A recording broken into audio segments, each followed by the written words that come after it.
Okay, guys, so POE time. I know I started going through everything in the last collab, but I'm obviously going to go through everything from the beginning, just so that's all in one recording. Ask questions when I'm working on each section so that you guys have got clarity. If you've been working on any section or like battling with interviews or whatever it may be, just ask as we go, just to make sure it makes sense to you. Okay, and no such thing as stupid questions. Ask as many as you need to, all that jazz. Okay, so the whole point of tonight is to help you guys as much as you need. Okay, so remember, for the POE, everything, all your written pieces, should I say, that you do are not going to have in-text referencing. Only time we're going to have any referencing present is for your background research section and for the last question of the POE. But where you're being told to write like a journalist and where you've done your interviews and everything, that does not get in-text referenced. Okay, so if you put it in, you actually will lose marks because it's breaking the format of journalistic writing. So just be careful with that. And also it saves you guys some time and some effort because, referencing can be a hack. So I just want you guys to all be clear on that. Okay. I know, small miracles when it comes time to portfolios and take home exams. All right. So just to remind you guys, so I'm just zooming in my side, you can zoom in your side. You are working as a junior journalist for Groves End Publishing, and the idea here is that you have got to go through the whole journalistic process, going from the brainstorming, generating ideas, all the way to actually writing. And also remember, some questions are compulsory and others you get to choose. Okay, so let's go to the next page.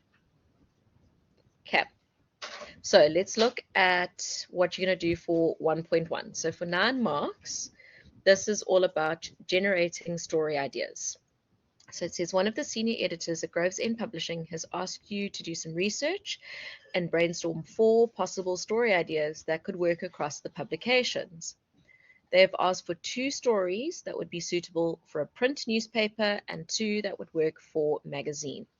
So what's important here is to, when you are thinking of the stories, make sure that you, if you're wanting to do something that's like a feature, more in depth, just make it be your magazine ideas, or if it's going to be a shorter story, make it your newspaper ideas, so that you are speeding up the process for you later on and that you're not having to go back and change things. So you have to have at least 2 of these genres present. So it means you can have 2 of one genre, 2 of another. You can have all 4 being different genres, 3 of one other. It doesn't matter as long as 2 genres are present. So let's say, for example, you choose 2 story ideas that you think would work for a newspaper, and maybe you want to do 2 current affairs stories. That would be great. Then for your magazine pieces, maybe you do travel and technology, or entertainment and education. It's all just about making sure that those genres are present and work to the types of stories. If you know you're going to be, doing your newspaper, want to write on a newspaper article, then that means you need to choose genres that work for that. Magazine, choose what works best for that, if in terms of your research. So if you've got one that you've done your research and it pulls less information for you to research, do that as a hard news piece as opposed to a feature.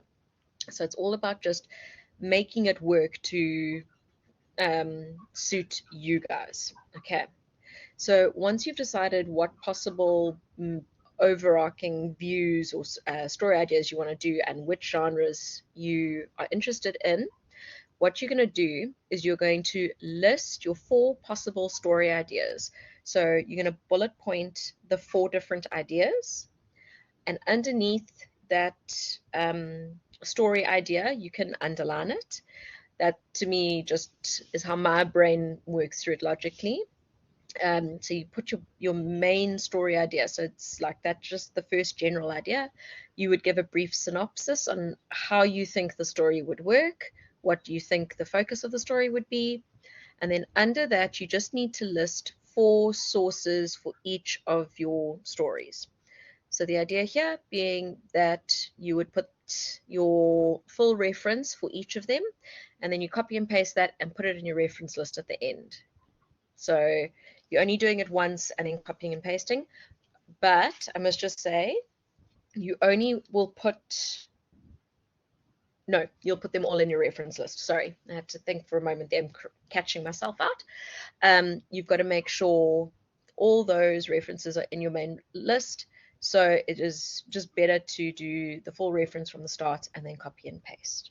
Okay, so that's for 9 marks. So I just look over it, see what's there, and I go, yes, yes, yes, and move on. Does task 1.1 make sense to you too? I know that you guys were both there for the last collab, but yeah. Is that simple enough? Henry, Okay. quick Yeah. question. So for instance, if I'm choosing health and science, I Mm-hmm. can I have a few different ideas, or does it have to just boil down to one idea So how about? it works is Mhm.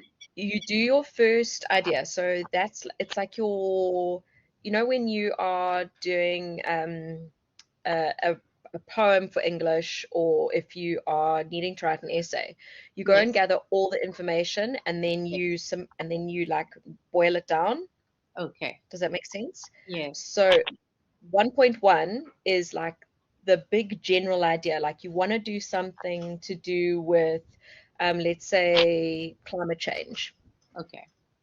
Then in 1.2, that's when you break it down into the smaller ideas as what you would actually write your story on. Okay. Because that first one is too broad. If you try to write a story on it, you would write, a thesis. Right. Yes. Okay. All right. Does that make sense? Yes. Yes. No, because what I was thinking is I thought that under health and sciences, I would have like a few different ideas about what I wanted to do. Is that incorrect? So, what I would suggest, so yes and no. So, what you'll do is, let's say, for example, you've got these few ideas, Mm-hmm. just give a title that kind of could work as general for a few of them, Okay. for one of the ideas, and Right. then you can break it down further. And then because like I said, you can do double on the genres, then do Yes. like 2 that kind of would work for them, and then you can then go more into specifics in task 1.2, and Okay. that's what you would actually write on. Okay. No, that's cool. That's fine because I've actually done that already. So I was Oh, just perfect. checking on the right path. I've got everything, Mm. allocated to medicine and whatever, and then my idea that I do want to go with is in there as well, and then I'll Oh, go further. perfect. Okay. No, that's great. Thank you. So, Pleasure. Okay. So like I said, task 1.1 is all about like just setting the scene, where 1.2 is where you actually put your stories like pen to paper and go, right, this is what I want to do. So for this question, you're going to choose of those 4 ideas that you've put down in 1.1. In 1.2, what you're going to do is you're going to choose 2 of those stories that you actually would be interested in writing on. Just to, again, teach you guys the process of editing down. So what you're going to do is you're going to do a mind map per story idea. So what you'll do is you will put whatever you did for your story ideas in 1.1, you'll put that in the center bubble, and then from that, you're going to expand and come up with all the different areas that you could possibly cover in that story idea or from that original story. So let's say it's climate change. You could have, for example, looking at what South Africa is doing to reduce carbon footprint. You could then, another possible story that could come out of that is the selling of carbon rights that they do globally for those countries that use too much CO2. Maybe you could do another story on a profile on someone that's making a difference in terms of climate change. So it's that here's the big story, but these are the different ideas that you could take it further. And so you have to have at least 5 angles. And the idea here is that one of those 5 angles, so one of those 5 different major ideas you're going to have, of those you're going to choose one of them as the main focus of your story, and then you can obviously still incorporate the other aspects of the idea, but you have one main focus, and then you can have supporting, or you can ignore the others completely. Bond, so do we have to use credible sources for the research? So for journalism, you can't go and get journal articles and books and what have you, because they're not current. It's about researching online, seeing what's available, so you can draw on any news sites, you can draw on social media. It depends on what story you're choosing to write. So your what should I say, your baseline is much wider than you would in traditional academics. Okay, so you'll do all the research, but that doesn't then go into your stories themselves. Okay, well, no, let me rephrase. You don't in-text reference them in the actual written pieces. What you do is you write the facts and the content as if you have been the journalist who goes out and interviewed the president or the head of, this organization or whatever it may be. Okay. So once you've chosen your particular angle that you are going to focus on, you're going to research that angle further, and you need to just put some additional research and story websites and all that you would choose to use. Basically, what I'm trying to get you to do in this process is to gather all your information. So by the time you finished 1.2, you should have all the sources that you're going to use. You shouldn't have to do any more research after the fact. You should have it all down and all clear there for me to see. And then I look at the 2 and you get 8 marks per mind map. And then underneath the mind map, you have to write down your 2 final story angles, so 1 per mind map, so that I can see what you have finally decided on. So the more you populate it and the more you research, obviously the easier it is for you later on. But at the same time, I don't want you wasting time in terms of finding 20 sources for one of the angles and you're not actually going to use that angle. Rather, spend the time researching and putting the information in place for the angle that you're going to choose. So that way, again, it's just all to help you guys to make sure that you've got enough information there, so that you don't go into writing with little to no information. All right. Does 1.2 make sense? Is there anything that you guys want me to repeat or clarify? Yes, provides under your mind map. So once you've done the whole mind map, underneath you can say final story idea and then write what it is. So it's going to be a look into why having sheep in your back garden is a good idea. Sagri, so I would say for your angles, maybe like 2. And then for the one that you like the most, then it means you've got your other sources that you found for 1.1 and then the ones you found for 1.2. So if there's 2 there, I'm more than happy.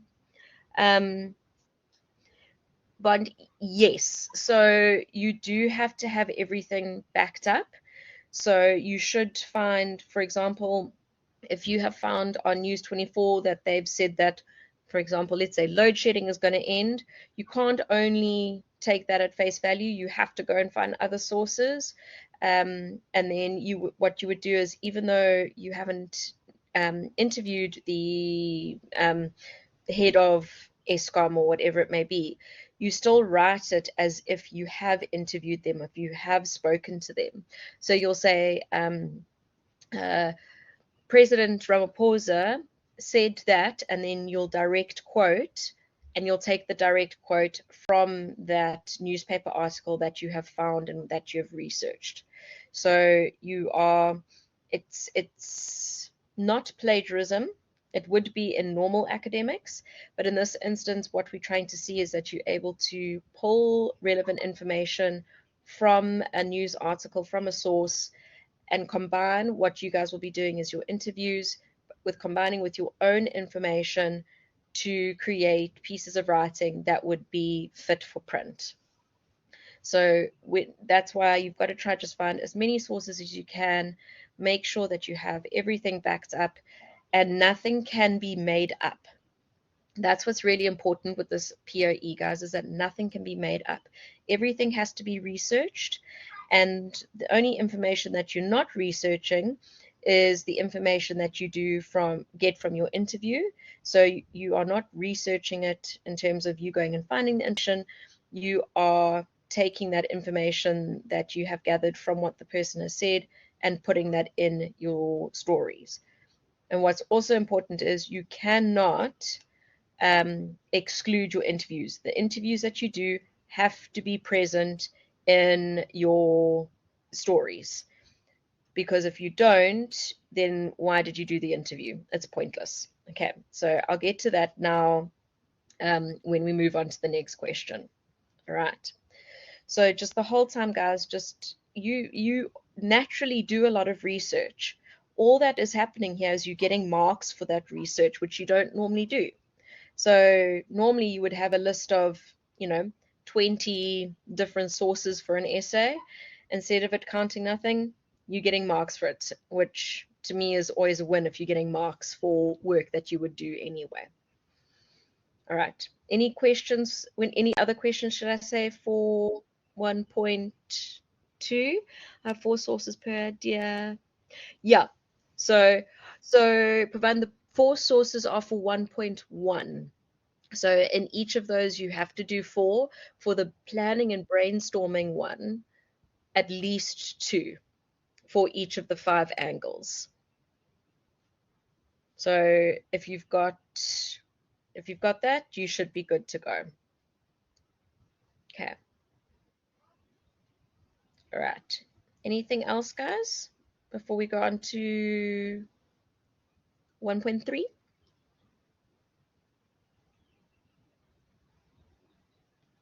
You guys know you can ask me anything. But also, if you're working on it later on and you need help, you can WhatsApp me. I will reply in between lectures. From next week, lectures are over, so I'll be a little bit more free. Sagri?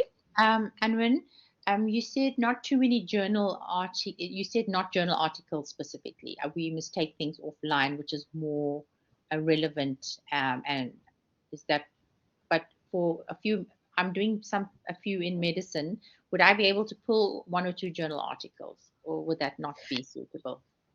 No, 100%. So for medicine and that, it's obviously different. Okay. So in that instance, it's absolutely fine. But if you're trying to do a story on like current affair things, like with load shedding, the multiple wars with Gaza and with Russia, Ukraine, all that kind of thing, those you can't pull from articles from journals, because the information hasn't been written yet. Does that make sense? Is it more like if we're taking it from a journal article, it is credible as print media, but again, we are conducting our own research within our own opinions and views, and that has to be backed up by a credible source that's objective, I would say, or empirical in nature. Yeah. So what it is that your journal articles and that are always coming at a later stage, so it's always done in retrospect. So if you are doing something now, it's old information. If you're writing in 2023, it's on stuff that's already gone past. If you're doing something on medicine and all that, that obviously is credible and supports, but because news is new, it has to be what's happening currently. So, but if you're doing, for example, a feature, remember features are more in depth. You've got that background, you've got that space to write and do the research. That will have older information presented in a new way, where current affairs, new stuff has to be new, what's happening in the now. So that's why I say you've got to, just depending on what story you're doing, you've got to find the appropriate sources to support your argument. If you guys are researching and you're not 100% sure if it all works, what you can do is you can tell me what your story idea is. You can show me your list of sources that you have gathered, and I will tell you if that is appropriate, if it works, if it's legit, all that kind of thing. So I'm happy to support you guys in that way as well. If you're just not sure if a source is going to work, just send it to me and I'll let you guys know. All right. Does that make sense? Pleasure. Sorry, I went over the page when I was meant to go down the page.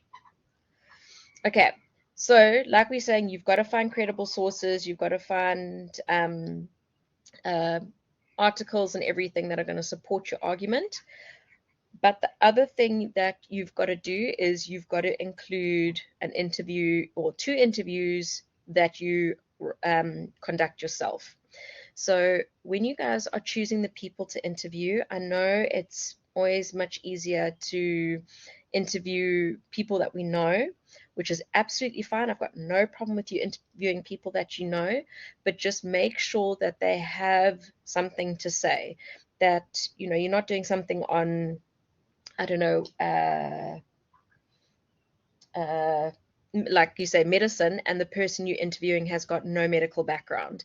Just make sure you have someone that is giving, again, it's all about that credibility that you are bringing to your piece. So the idea is you have to do 2 interviews, 1 per story. Okay? Those interviews have to be present in each of your stories. So one interview has to be present in the one and the other interview has to be present in the other. If you conduct interviews and the interviews work for both your stories, you are more than welcome to have both interviews in one story. Just the baseline requirement is in each story, you have to have one interview quoted. And where, again, the difference between journalistic writing and academics, in this instance, you have to direct quote. And so the same goes for when you're finding your sources online, where they have got direct quotes of their own, where, again, it's the president speaking or a medical professional or the sports person or whatever it may be, you need to direct quote the people. We do not want paraphrasing in this instance, because paraphrasing then is putting the voice into the journalist's hands, and it shouldn't be that. Remember, the only way that you can bring emotion to a story, and, you know, where you can still have that objectivity while getting people to feel something, is through direct quotes. So the people that have experienced it themselves, they are the ones that are showing the emotion, speaking about the heartache, speaking about the joy, whatever it may be. So yes, you know, as a South African, it was amazing watching SA win the World Cup and what have you, but hearing what Sia Khaleesi says about it will have more value than a journalist's interpretation. So you've got to make sure that the questions you ask, those 8 to 10 questions, there's got to be questions in there that actually can elicit an answer that means that you can quote the person. So you do this by having a mix of open and closed questions. And by doing that, you are going to find balance. You know, you always want to make sure you have 1 or 2 questions in the beginning that gets the person relaxed and feeling comfortable. But then after that, you need to focus on questions that get information so that you aren't like pulling teeth and battling to have information that you can quote in your written pieces. Okay. The other thing you have to have for 1.3 is you have to have your transcripts of the interview. So it is as simple as saying question, and you write what your question is, and then following that by the answer that the person has given. You do not need to think too deeply on that. It is very simple and straightforward. Present the question, then present the answer. You can leave out the and you know where they maybe stumble over their words or what have you. You can leave that out, but the idea is I need to be able to see what the person said as proof of you conducting the interview. So you have to type up that transcript, give me all that information, and then I go and have a look at your answers and to see what you've written to decide whether or not you have actually conducted a good interview. The other thing you do need to state in your interview is if you've used the trumpet, tunnel, or funnel approach for asking your questions, because that I then look at the questions to see if you have actually used one of those approaches to actually ask your questions. So if you just are fact gathering and you just do and you use the tunnel, but then I see that you're going like more in depth and you know getting the person to open up and everything, it means that you've actually used the trumpet style or whatever it may be. So what you say you are, what style you say you are using, I need to see that present. No, there's no word limit for the responses, because obviously you want some more in-depth and longer answers because that's what you are able to use for quotes. So definitely no limit in terms of that. All right. Any other questions with regards to the interviews? Anything you want clarity on?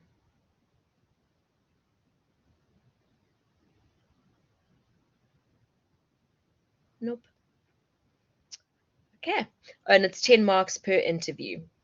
So I should see a mix of shorter answers from your interviewee, and then primarily you want some nice long in-depth questions from them. You've got to do 8 to 10. So if you look on the previous page, it says write a list of 8 to 10 questions, and that's what you do. Sagri? On the transcript, how are we referring to how would we refer to myself and the person that I'm interviewing? I would use their name, and then for me, just my name, or what would I say? That is a stupid question. I'm not sure. It's not a stupid question at all. You can 100% do that. So you can put your name and then write the question that you're asking and then their name and the answer. Okay. All right. Thank you. You can even write Q and A because I know you're going to be the one answering the questions. All right. And the answer is obviously coming from them. Okay, thanks. That's actually easier. Thank you. Okay. Pleasure. Okay. All right. So once you've done the interviews, you've gathered all your information, it's time to get writing. Okay. So there are 4 different types of stories that you can choose from, being a hard news piece, which is your shorter inverted pyramid, your newspaper feature, which is more in depth but still has formality because it's for a newspaper, your magazine piece, and then an opinion piece. So each piece that you are choosing to write counts for 20 marks. What I'm going to be looking for is your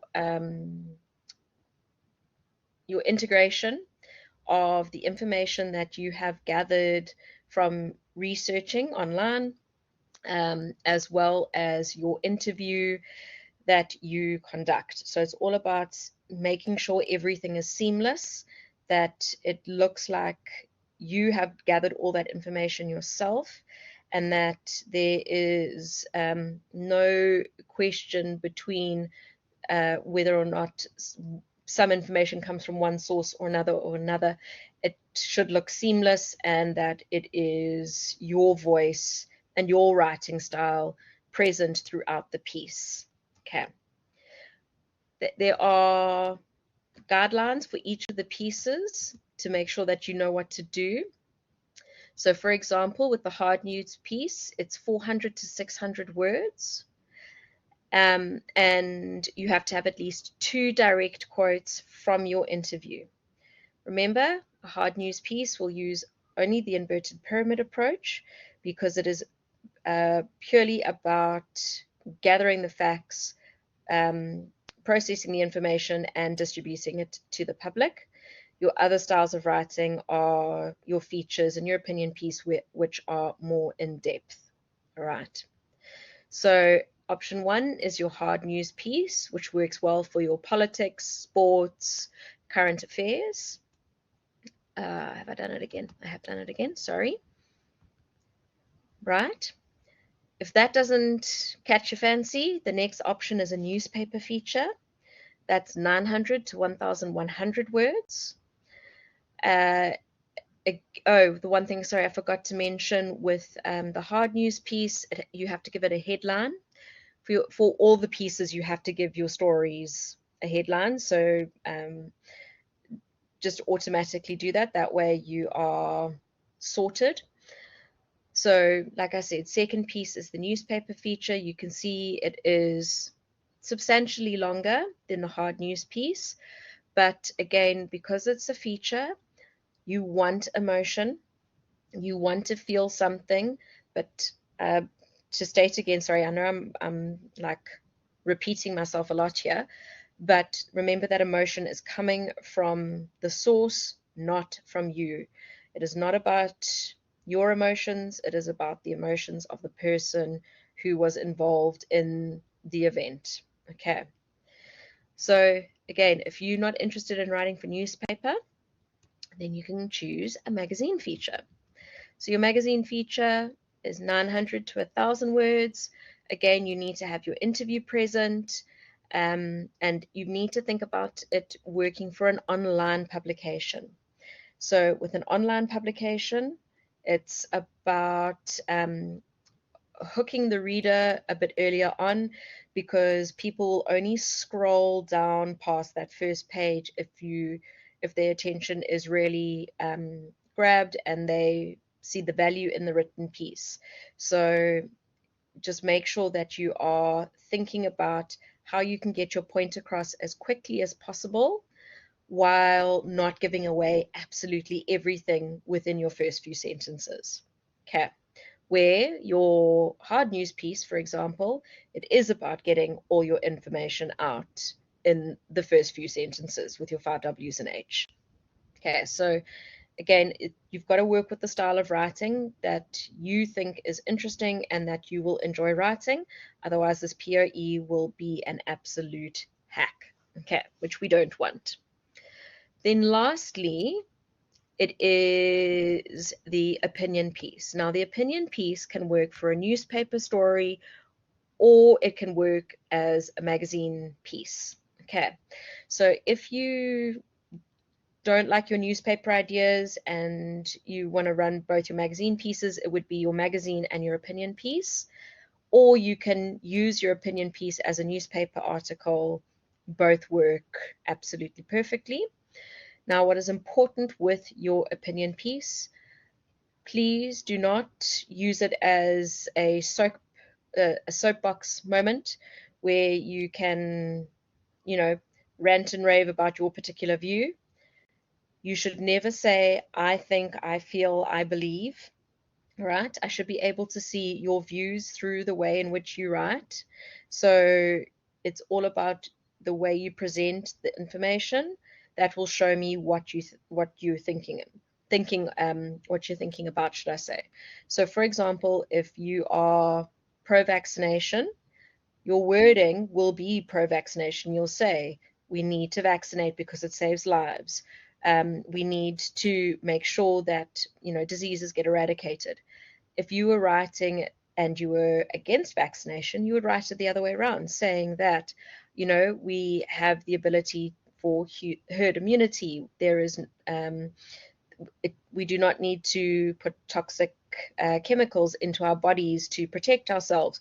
Whatever your argument is, I should be able to see your perspective through your choice of words and which information is shown with prominence.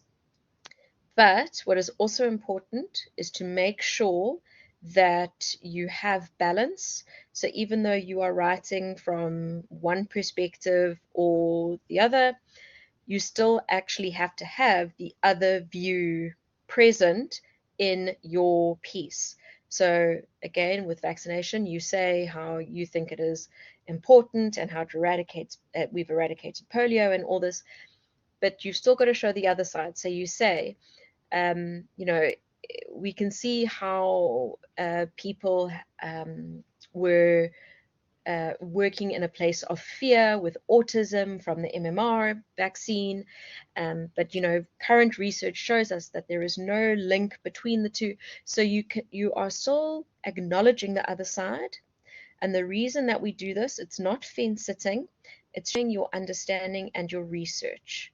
Because you should only have an opinion if you have spent the time looking at every side of the argument. So you've got to still have that other perspective.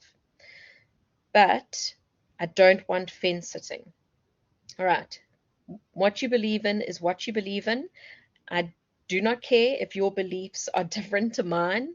That having different views is actually a good thing.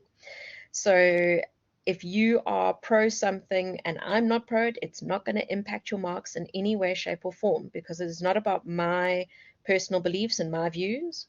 What it is about what I'm marking, what I'm looking for is your strength of writing. Not whether or not we agree with each other, but whether I can read your piece, I can see your perspective, and I can see how you could sway someone to believe what you believe. Okay, so opinion writing is one of the hardest types of writing, but at the same time, it's one of the most rewarding because it's the one time where you can actually give your view. Okay, so now, after all that talking, my mouth is sore from all that talking, questions about the different pieces that you guys can do. Any questions? For the newspaper feature, do we have to directly quote facts from the source we use? Okay, so Bond, if they're not directly quoted in the original source, then you won't directly quote those. You'll only pull direct quotes from direct quotes that actually are in those sources, and then the direct quotes from your interview that you conduct. Pleasure. What else, guys? If you are hesitant about what you want to do and you're not quite sure if it's going to work as an opinion piece, or you're going to be able to find enough research or whatever it may be, just again message me and say, this is what I'm thinking. Do you think that'll work? Don't you think that'll work? I've had so many different opinion pieces, so I'm pretty good at judging them by now. So if you are just unsure, if you think you don't know if you're going to find enough information, just ask. Okay. I also have a husband that is also was in media, and if there's something that I'm not quite sure of, I run the idea past him and then give you guys feedback. So it's multiple brains working, because obviously that benefits you guys. All right, any questions? How are you guys feeling about writing these pieces?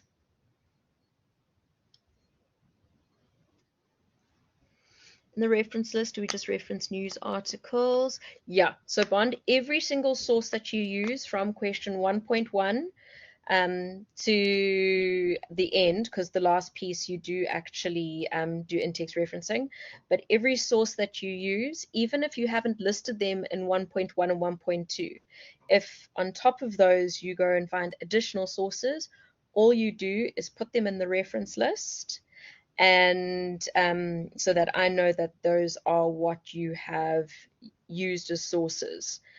And then I go and look at the information you've presented, and I look at your reference list to see if everything correlates and works together.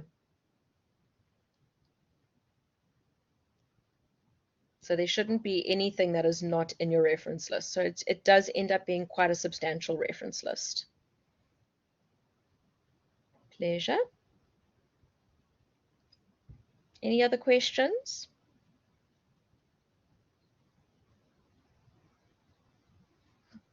Nothing coming to mind at the moment. Oh, the one thing I will say, because you guys know I'm normally a bit more lenient when it comes to word count. For your 2 written pieces, that is the one time where I have to make you stick to word count. Reason being is that journalism is built on word counts. And the reason why I say that is that if you've been told you've only got a certain amount of space and you don't follow that, it ends up being very problematic for the editors and everything.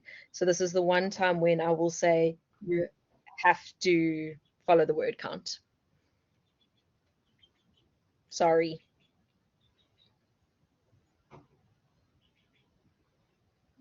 Okay. Should I move on to the last bit of the POE? Please excuse my dog. Okay. All right. So a nice little 15-mark question to end off your portfolio. So it's all to do with fake news, something we're very familiar with. So it says, with more than 5,000 news stories being published globally per day, it is possible to understand why people feel a sense of information overload when it comes to the media. When there is so much information at your fingertips, it can be difficult to ascertain what information is true and what could possibly be fake. In 600 to 800 words, you're going to define fake news and describe the impact of fake news on the journalism industry as well as your global society. And you have to support your answer with real-world examples.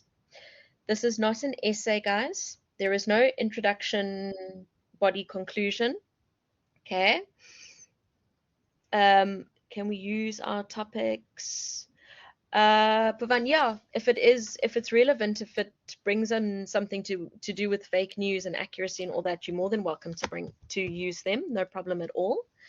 So what you guys are going to be doing and what you're going to be focusing on is that first is the definition. So that's the first aspect. Then the 2 other aspects is are the impact of fake news on the journalism industry. So you need to speak to how the media are affected. So what's important with that, for example, how society doesn't trust them, how people will not trust the media because of fake stories like the Tembisa 10. You know, that's a newspaper reporting that these 10 babies had been born when the whole thing is fake and gets international recognition. So we can say, you know, we can understand why people don't trust the journalism industry and how it's negatively impacting it. So you will speak to examples that relate directly to the journalism industry. And then the next part is looking at fake news and society, and then examples that speak specifically to the impact of fake news on society. So you've got to think about, you know, how we are impacted in terms of hysteria. You could bring in COVID, how, there were so many fake pieces of information being distributed that people were actually getting information overload and panic and freaking out, not because of the truthful information, but because of the fake news being distributed, and us not knowing what to trust and how that impacts us as a world in this instance, but how it impacts us within society. Okay. Does that make sense? So think of it in terms of 3 parts: the definition, fake news in the journalism industry, and then fake news in society.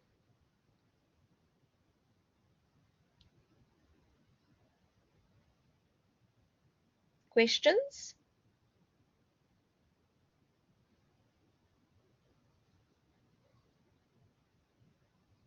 Anything at all?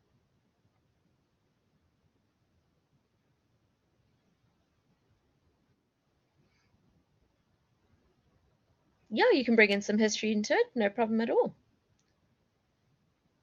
So you're looking at 600 to 800. So I'd say try keep it to under 1,000 words, because it is only 15 marks. So I don't want you guys spending hours upon hours writing for 15 marks. But yeah, I would say max 1,000 words for your sanity and mine. All right. Any other questions?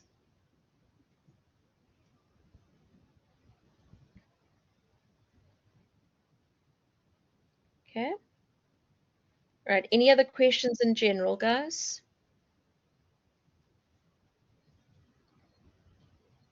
Like I said, if you think of something later on, that's no problem. Just send me a WhatsApp and I will get back to you as soon as I possibly can. The next few days, I am in lectures back to back a lot. So if you want a quick response, don't send a voice note, because I'm only able to listen to voice notes later on. Oh, geez. When is your media law due? One thing I will say to you guys, what a lot of my students have done in the past is used media law for their POE with the death penalty and all that stuff. Ooh, ouch. Okay. Yeah, the POE submission dates are quite close this semester. All right. Well, guys, if there's no more questions, that's it from me. I'm sure I'll speak to you guys soon, but we have officially finished JRN for the year. Okay. It's a pleasure, but I'm not saying bye, because I know I'll speak to you guys all soon. So just let me know when you've got questions, and good luck with your other submissions, and I'll chat to you guys soon. Bye.